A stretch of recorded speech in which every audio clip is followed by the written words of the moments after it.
అధ్యక్షుడు ఏపీ ప్రతిపక్ష నేత వైఎస్ జగన్మోహన్ రెడ్డి జలదీక్ష ప్రారంభించారు. వరుసగా 3 రోజులు నిరాహార దీక్ష చేయనున్నారు. కర్నూలులో నంద్యాల రోడ్డులోని కేంద్రీయ విద్యాలయం సమీపంలోని దీక్షా వేదికపై దివంగత మహానేత వైఎస్ఆర్ చిత్రపటానికి పూలమాల వేసి దీక్షకు దిగారు. నీళ్ల కోసం యుద్ధాలు జరుగుతాయని బ్రహ్మంగారు అన్నట్లే ఇప్పుడు జరుగుతున్నట్టుందని వైసీపీ అధినేత వైఎస్ జగన్ అన్నారు.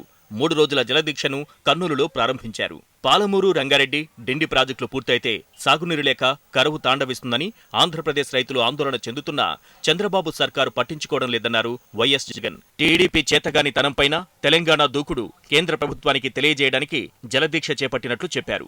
కేసీఆర్ గారు అడ్డగోలుగా ఈ మాదిరిగా ప్రాజెక్టులు కడతా పోతా ఉంటే, మీరు ఈ మాదిరిగా ప్రాజెక్టులు కడతా పోతే కిందికి నీళ్ళు ఎలా వస్తాయి అని చెప్పి కనీసం నిలదీయడానికి ముందుకు కూడా రాని ఈ చంద్రబాబు నాయుడు గారిని కూడా గట్టిగా నిలదీస్తూ అడుగుతా ఉన్నా, మీకేమైనా స్పర్శక ఉందా?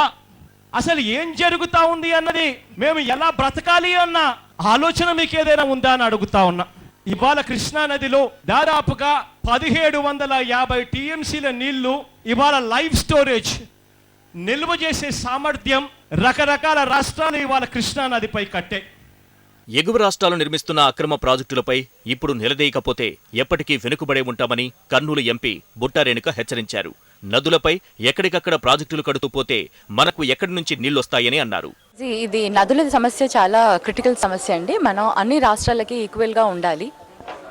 మరి ప్రాజెక్ట్ అనేది తెలంగాణ ప్రజలు వాళ్ళు కట్టుకుంటున్నారు అని అంటే వాళ్ళ స్టేట్లో వాళ్ళ గవర్నమెంట్ వాళ్ళకి అక్కడ ప్రజలకి అవసరాలకు తగ్గట్టుగా వాళ్ళు చేస్తున్నారు. దాన్ని మనం తప్పటి ఎందుకు లేదు. కానీ కాకపోతే పక్కన ఉన్న రాష్ట్రాలను కూడా అక్కడ ప్రజలకు కూడా నీటి సమస్య అనేది రాకూడదు. కాబట్టి వాళ్ళని కూడా పక్క రాష్ట్రాలను కూడా ఆలోచిస్తూ ఎవరైనా నిర్ణయాలు తీసుకోవాలి. మహారాష్ట్రతో సీఎం కేసీఆర్ కుమ్మక్కయ్యారని వైసీపీ ప్రధాన కార్యదర్శి అనంత వెంకట్రామరెడ్డి ఆరోపించారు. ఆ 2 రాష్ట్రాలు కృష్ణా, గోదావరి నదులపై ఇష్టారాజ్యంగా ప్రాజెక్టులు కడుతున్నాయని అన్నారు. తెలంగాణ ముఖ్యమంత్రి చంద్రశేఖర్ గారు మహారాష్ట్ర ముఖ్యమంత్రితో మాట్లాడుతూ, మీ ఇష్టం వచ్చిన ప్రాజెక్టు మీరు కట్టుకోండి, ఆ తర్వాత మీకు దిగువ రాష్ట్రమైన ఆంధ్రప్రదేశ్కు ఎగువ రాష్ట్రమైన తెలంగాణ రాష్ట్రము కూడా మా ఇష్టం వచ్చినట్టు మేము కట్టుకుంటామని చెప్పేసి మహారాష్ట్రకు మీరు కట్టుకోండి అని చెప్పేసి చెప్తూనే ఏపీ సీఎం చంద్రబాబు తెలంగాణ దూకుడును అడ్డుకోవడంలో విఫలమయ్యారని, అందుకే వైసీపీ ఉద్యమించాల్సి వస్తోందని ఆ పార్టీ నేతలు స్పష్టం చేశారు.